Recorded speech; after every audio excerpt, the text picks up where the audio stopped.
উদয়ন গুহ গ্রেপ্তার। উদয়ন গুহ সহ তার ছেলে, উত্তরবঙ্গে কার্যত ত্রাস ছিল এই উদয়ন গুহ। সে গ্রেপ্তার হওয়ার পর কুচবিহারের মানুষের মধ্যে, উত্তরবঙ্গের মানুষের মধ্যে উচ্ছ্বাস। শুধু উদয়ন গুহ গ্রেপ্তার নয়, 108 নম্বর ওয়ার্ডের কাউন্সিলর সুশান্ত ঘোষও গ্রেপ্তার।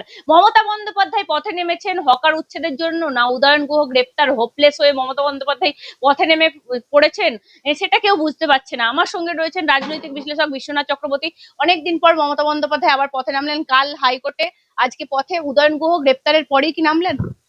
না দেখো, আমি প্রথমেই বলবো যে এই জীবনে উদয়ন গুহ গ্রেপ্তার হতে পারেন, এটা সত্যি একটা সময় আশা ছেড়ে দিয়েছিলাম। কারণ উত্তরবঙ্গের কোচবিহারে অন্যায়, অবিচার, অত্যাচারের প্রতীক ছিলেন উদয়ন গুহ। সেই উদয়ন গুহকে অ্যারেস্ট হতে পারেন, এটা সত্যি কখনো ভাবিনি। আর দক্ষিণে আবার কার্যত ত্রাস ছিল সুশান্ত ঘোষ, তৃণমূল কাউন্সিলর, তিনিও একই দিনে গ্রেপ্তার হতে পারেন। সত্যি মানে ধন্যবাদ শুভেন্দু অধিকারীকে আমি দিতে চাই। আজকে শুভেন্দু অধিকারী কথা রেখেছেন, কথা রেখেছিলেন, বলেছিলেন যে বিশ্বনাথ দা মানে মানে এদের বিরুদ্ধে বিচার হবে, ভরসা রাখুন। ভরসা, সত্যি বলতে কি আমি অনেস্টলি বলতে চাই, ভরসা হচ্ছিল না কোনো কোনো সময়। কিন্তু আমি আজকে মানে একেবারে দার্থহীন ভাষায় বলতে চাই, শুভেন্দু অধিকারী আমাদের স্বপ্ন পূরণ করেছেন। যারা অত্যাচারী ছিল তাদেরকে ন্যায় বিচারের কাঠগড়ায় দাঁড় করাতে পারছেন একের পর এক। আমরা আশা করব যারা দলবদলু আছেন তাদেরকেও একই ভাবে, যদি অভিযুক্ত যারা থাকেন, তিনি বিজেপির উপর অত্যাচার করেছেন যারা, তাদেরকে তিনি শাস্তির ব্যবস্থা করবেন। কি অভিযোগ ছিল না তুমি বুঝতে পারো? আপনি উত্তরবঙ্গের মানুষরা আরো আরো বুঝতে পারবেন। শুধু উত্তরবঙ্গের মানুষ না, আমি কৃষি দপ্তরে ছিলাম 6 বছর। উদয়ন গুহ হাতে করি কৃষি দপ্তরের সিড কর্পোরেশন অফ মানে ওয়েস্ট বেঙ্গলের সিড কর্পোরেশনের মানে বীজ সরবরাহ করবার জন্য যে কর্পোরেশন, সেখান থেকে দুর্নীতির হাতে করি উনার। সিড কর্পোরেশনের বীজ, আমি আরেকজন কংগ্রেস নেতার মধ্যে যুক্ত ছিলেন, তারা দুজনে মিলে সিড কর্পোরেশনের থেকে মানে বড় বাজার থেকে গম, ধান এগুলো কিনে নিয়ে চলে যেত। এগুলো কৃষককে বিতরণ করা হতো সরকারি টাকায়।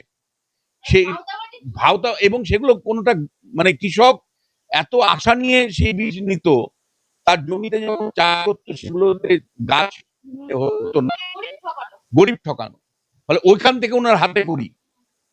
তারপরে বাবার মৃত্যুর পরে তারপরে ক্ষমতা হাত বদল যখন হলো, হাত বদল পরে 2013 সালের পঞ্চায়েত নির্বাচন, 13 সালের পঞ্চায়েত নির্বাচনে তৃণমূল কর্মী রতন বর্মন, তার মার্ডারের মামলায় তিনি অন্যতম অ্যাকিউজড। যেমন করে মানুষ ভূঁইয়া ছিলেন অ্যাকিউজড মার্ডারের মামলায়, একইভাবে উদয়ন গুহর নামও জড়িয়ে গেছিল রতন বর্মন নামে একজন তৃণমূল কর্মীর মার্ডারের মামলায়। রাতারাতি ভোল বদল। মমতা বন্দ্যোপাধ্যায়ের সাথে গেলেন কলকাতা এয়ারপোর্টে দেখা করতে, মমতা বন্দ্যোপাধ্যায় দিল্লি ছুটছেন, উনিও ছুটছেন মমতা বন্দ্যোপাধ্যায়ের সাথে, ওই ছবি তোমরা দেখবে ভাইরাল। তারপরে হঠাৎ করে দেখলাম তৃণমূলে চলে আসলেন।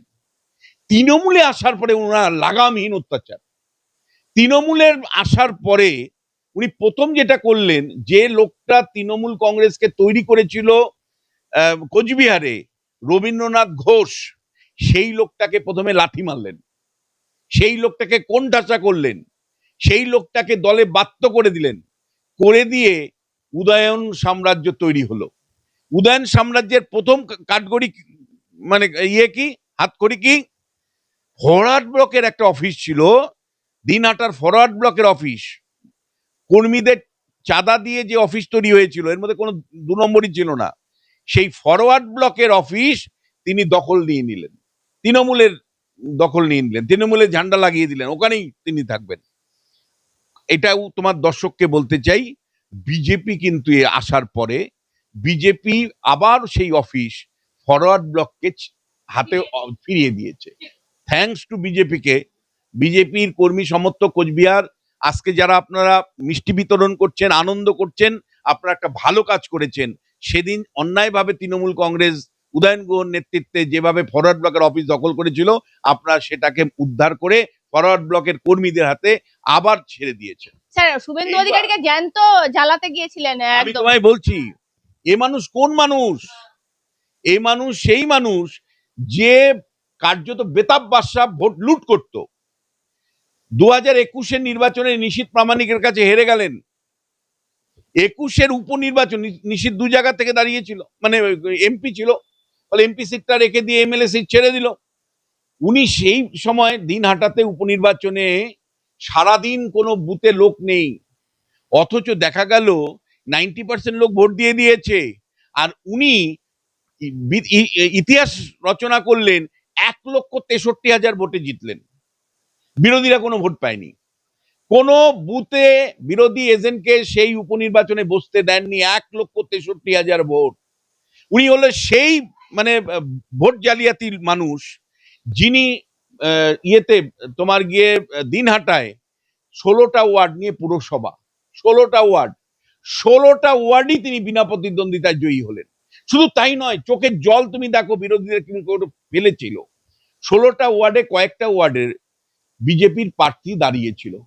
বিজেপির প্রার্থীদেরকে উড্র করার জন্য তাদের বাড়ি বাড়ি হামলা, তাদের যারা প্রস্তাবক ছিলেন, বিজেপির প্রস্তাবক ছিলেন, সেই প্রস্তাবকদেরকে এক জায়গায় ডেকে এনেছে, গান পয়েন্টে রেখে উদয়ন গুহরা বলেছেন যে উড্র করিয়ে ছেড়েছেন এবং বিনা প্রতিদ্বন্দ্বিতায় দিনহাটা পুরসভার 16টা ওয়ার্ডে জয়ী হয়েছেন, চোখ রাঙিয়ে, ভয় দেখিয়ে, সন্ত্রাস করে।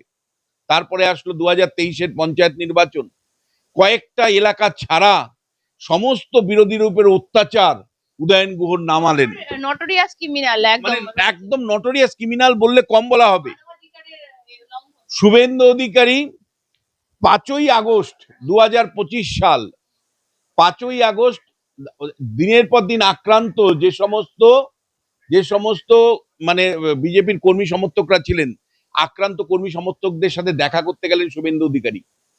শুভেন্দু অধিকারী কনভয়ের উপর আক্রমণ, এই উদয়ন গুহর বাহিনীর নেতৃত্বে দিনের মানে শুভেন্দু অধিকারী কোন রকমে প্রাণে বেঁচে আসলেন। কিন্তু ওদিন উনি বলে এসেছিলেন, তুমি দেখাতে পারো তোমার দর্শককে, শুভেন্দু বলেছিলেন ক্ষমতার বদল হবে, বদলাও হবে। কয়েকজন অ্যারেস্ট অবশ্যই হয়েছিল, তারপরে আজকে কিন্তু বদলাটা উনি নিলেন। আজকে শুভেন্দু অধিকারী বদলালেন। শুভেন্দু অধিকারীর ওই আক্রমণের পরে শালবাড়ি বলে একটা জায়গা আছে, সেখানে বিজেপির কর্মী সমর্থকদের উপর অত্যাচার শুরু হয়ে গেল। শুভেন্দু অধিকারী বেরিয়ে আসার পরেই শালবাড়িতে বিজেপির কর্মী সমর্থকদের উপর সংগঠিত আক্রমণ, বাড়ি তছনছ করে দেওয়া হলো এবং গর্ভবতী একজন মাকে লাথি মারা হলো। ফলে অত্যাচারের আরেক নাম হলো উদয়ন গুহ। আর উত্তরবঙ্গ উন্নয়ন দপ্তরের বিভিন্ন টাকা তার বিরুদ্ধে সরাসরি লুট করার অভিযোগ। আবাসের টাকা, মানে কেমন মানে লুটের কতগুলো নমুনা দেখো। 2021 সালে শিশুদের চিকিৎসার উন্নয়নের জন্য দিনহাটা মহকুমা হাসপাতালে তিনি মানে ব্যবসায়ীদের থেকে টাকা তুললেন যে শিশুদের ইউনিটটাকে ডেভেলপ করা হবে, এবং সেই সময় বিভিন্ন ব্যবসায়ীর উপর চাপ তৈরি করে 2021 সালে ব্যবসায়ীদের উপর চাপ তৈরি করে দিনহাটা মহকুমা হাসপাতালের ডেভেলপমেন্টের নাম করে যেভাবে মানে টাকা লুট করেছেন, ব্যবসায়ীদের থেকে টাকা তুলে নিয়েছেন, ব্যবসায়ীদেরকে নিঃস্ব করেছেন, সেই অভিযোগ কিন্তু সরাসরি ব্যবসায়ীরা কেউ কেউ করেছেন। যখন তিনি দিনহাটা পুরসভার চেয়ারম্যান থাকাকালীন তিনি প্রত্যেকটা আবাসের বাড়ি দেওয়ার জন্য, প্রধানমন্ত্রী আবাস যোজনার বাড়ি দেওয়ার জন্য 25,000 টাকা করে নিতেন। কি বলতেন যে মানে এই পুরসভার উন্নয়নের জন্য তোমাকে ভাই বাড়ি তুমি টাকা পাচ্ছ, 25,000 টাকা দাও, কাটমানি। এইরকম মানে সরকারি টাকা তছনছের লাগামহীন অভিযোগ এই উদয়ন গুহরের বিরুদ্ধে কিন্তু দিনের পর দিন হয়েছে। এবং যখন তোলাবাজি মানে কি নয়, এই উদয়ন তোমাকে আমি বলছি, যখনই মাইক পেলে প্রথমেই বলতো বিজেপির কর্মীদের পা ভেঙে দিব, বিজেপির কর্মীদের হাত ভেঙে দিব, বিজেপির কর্মীদের মাথা ভেঙে দিব। তিনি আজকে যিনি উত্তরবঙ্গ উন্নয়ন দপ্তরের মন্ত্রী, নিশীথ প্রামাণিক মহাশয় তাকে বলেছিলেন যে তা মানে তাকে ন্যাড়া করে দিবেন। তাকে তিনি বলেছিলেন যে মানে সরাসরি মানে আক্রমণ করে উনাকে বলেছিলেন যে ফেস ডিফেস করে দিবেন। ফলে এইরকম দিনের পর দিন কিন্তু অভিযোগ তার বিরুদ্ধে এসছে। সবচেয়ে বড় একটা অভিযোগ আমার মনে আছে, সেটা হলো প্রিয়ালি দাস বিজেপির একজন নেত্রী ছিলেন দিনহাটায়। সেই পিয়ালি দাস তিনি বিজেপি করতেন বলে তাকে মারধর করে বাড়ি ছাড়া করলো, ঘর ছাড়া করলো। পিয়ালি দাসের বৃদ্ধ বাবা, তাকে দেখতে আসতে পারতো না পিয়ালি দাস। পিয়ালি দাস তখন যখন বাবা মারা গেলেন, ওনার বৃদ্ধ বাবা মৃত্যু ঘটলো, মৃত বাবাকে দেখতে এসেছিলেন, তখন তৃণমূলের কর্মীরা হামলা করলো পিয়ালি দাসের উপর। সে খবর পশ্চিমবাংলার জোরে ছড়িয়েছিল। এমন অভিযোগ, এমন মানে অত্যাচারী ছিলেন এই উদয়ন গুহ। পিয়ালি দাস তার মৃত বাবার মুখ দেখতে পারেনি। আজকে উদয়ন গুহ জেলে গিয়ে বুঝতে পারবেন যে এই পৃথিবীর মুখ, এই মানে সমাজের, সভ্য সমাজের মুখ আপনিও দেখতে পারবেন না। সেদিন পিয়ালি দাসকে যে অত্যাচার আপনি করেছিলেন, তার বাবাকে, মৃত বাবাকে দেখতে দেননি, আপনার লোকরা বাধা দিয়েছিল। আজকে আপনিও কিন্তু সভ্য সমাজের মুখ দেখতে পারবেন না। এবং তোমাকে একই সাথে বলতে চাই যে যে কোনো ভাবে বিরোধীদেরকে আক্রমণ করা, দমানো, এমনকি সেখানকার সাংবাদিক, বড় বড় হাউসের সাংবাদিক, আমি নাম নিলাম না, তারা খবর করত বলে তাদের পারিবারিক সদস্যদেরকে পর্যন্ত আক্রমণ করত। মানে শুভেন্দু বলে একজন সাংবাদিক এবিপি গোষ্ঠীর, নর্মাল খবর করে, তিনি মানে খবর করতেন বলে কিছু কিছু খবর তো ওর অত্যাচারের খবরও থাকতো। তাই ওর দিদিকে, ওর দিদি একটা অঙ্গনারী সেন্টার চালাতো, সেই অঙ্গনারী সেন্টারে নাকি খাবার ঠিক মতন জোগানো হয় না, সেই অভিযোগ তুলে হাঙ্গামা চালিয়ে দিলেন। ফলে এইরকম ভাবে রিপোর্টারদের উপরও, একটু রিপোর্টার যদি এদিক ওদিক করতো তাহলে সঙ্গে সঙ্গে মামলা দিত। এবং তোমাকে আমি আরো বলতে চাই, এটা উদয়ন গুহ সেই ব্যক্তি যে দিনহাটায় বসে ফেসবুক যারা করতো, মানে ফেসবুকে যদি কোনো কমেন্ট করতো তাহলে অফিসে ডেকে নিয়ে গিয়ে ডিলিট করো, এমন অত্যাচারী, তালিবানি অত্যাচার ওনার বিরুদ্ধে ছিল, তালিবানি অত্যাচারও করতো। বুঝতে পেরেছো তো?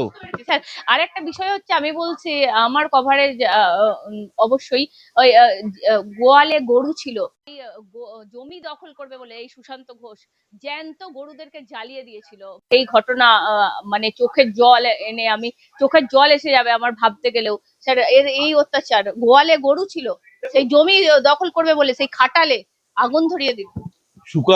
সুশান্ত ঘোষের অত্যাচার পূর্ব কলকাতার জলাভূমি, যেটা আমাদের ফুসফুস, পূর্ব কলকাতার জলাভূমি একের পর এক বুঝিয়ে বেআইনি নির্মাণ করা, প্রমোটারদের থেকে টাকা নেওয়া, গুলশান কলোনি তৈরি করা, এবং বিরোধী রাজনৈতিক দলের কাউকে থাকতে দিত না। আমার এখনো মনে আছে, দেবশ্রী রায় ভোটে দাঁড়িয়েছিলেন, দেবশ্রী প্রচারে গিয়েছিল, তখন দেবশ্রীর প্রচারের উপরে মানে আক্রমণ করে এই সুশান্ত ঘোষের নেতৃত্বে।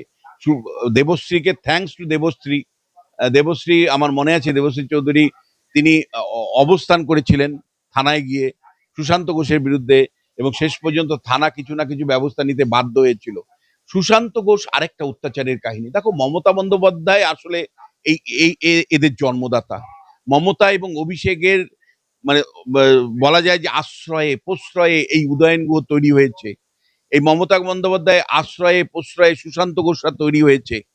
আমি খুব আনন্দিত রোজিনা, আমি তোমায় বলছি, ভীষণ আনন্দিত যে উদয়ন গুহ আজকে জেলে, সুশান্ত ঘোষ জেলে। আমাদের মুখ্যমন্ত্রী শুভেন্দু অধিকারীকে ধন্যবাদ, তিনি যা প্রতিশ্রুতি দিয়েছিলেন তা পূরণ করে দেখাচ্ছেন। কোনোদিন ভাবতে পারিনি যে এরা শাস্তি পেতে পারে, এদের আইনের শাসনের মধ্যে এদেরকে অন্তর্ভুক্ত করা যেতে পারে। থ্যাঙ্কস টু শুভেন্দু অধিকারী, সেলাম শুভেন্দু অধিকারীকে, যে আমাদেরকে অন্তত বাকি এইটা অন্তত নিশ্চিত করেছে। মমতা পথে স্যার একদম সবশেষ জেনে নেবো, কিছু ইফেক্ট করবে? দেখো, বিরোধী দলের নেতৃত্বের রাস্তায় থাকা উচিত। আমি তো একজন রাষ্ট্রবিজ্ঞানের ছাত্র, মমতা বন্দ্যোপাধ্যায়, অভিষেক বন্দ্যোপাধ্যায় হতে পারে, মানে শতরূপ হতে পারে। সরকারের যদি কোনো কাজকর্ম মনে হয় যে না, এখানে খামতি আছে, গাফিলতি আছে, ভুল আছে, সেটা মানে ধরো হকার নিয়ে হতে পারে বা অন্য কিছু, অবশ্যই বিরোধীদের, গণতন্ত্রে তো ওটাই বিউটি। তাহলে আমাদের সাথে চীনের তফাৎ কোথায়? চীনের শাসকের বিরুদ্ধে কোনো কথা বলা যায় না, কিন্তু আমাদের এখানে নরেন্দ্র মোদীর বিরুদ্ধে মিটিং করা যায়, মিছিল করা যায়, এমন মিছিল মানে মানে অবস্থান করা যায় যে না না, কৃষকরা এমন আন্দোলন করেছিল যে কৃষি বিল নরেন্দ্র মোদী তুলে নিতে বাধ্য হয়েছিলেন। সিএর সময় আমরা আন্দোলন দেখেছি। সম্প্রতি আমরা যে ককরোচ পার্টির অভিজিৎ, তাকে তো বলা হয়েছিল ধরে নেবে, এই করে নেবে, তাকে তো দিল্লির রাস্তায় আন্দোলন করতে দেওয়া হয়নি। আমি তো মনে করি যে দেখো, মমতা বন্দ্যোপাধ্যায় এতদিন ঘরে বসেছিলেন কেন? যে যদি কোনো ইস্যুতে তার মনে হয় যে না, আন্দোলন করা উচিত, অবশ্যই আন্দোলন করা উচিত।